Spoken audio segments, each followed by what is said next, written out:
ক্ষমতায় এসেছিলেন এবং আমরা জানি 1971 সালের 30 মে তিনি আত্মত্যাগের গুলিতে নিহত হয়ে পরলোক গমন করেছেন।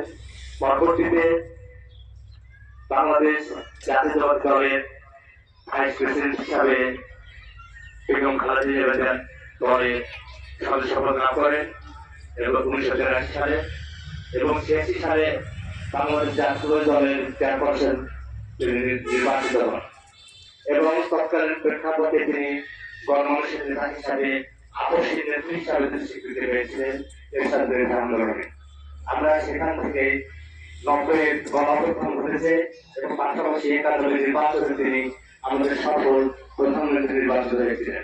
91 থেকে এ যাবৎ তিনি প্রধানমন্ত্রী এবং তিনি যতটি আসনে অংশগ্রহণ করেছিলেন সবগুলোই তিনি বিপুল ভোটের ব্যবধানে নিরঙ্কুশ বিজয় অর্জন করেছিলেন। আমাদের তিনি গণতন্ত্রের মাথা হিসাবে স্বীকৃতি লাভ করেছিলেন।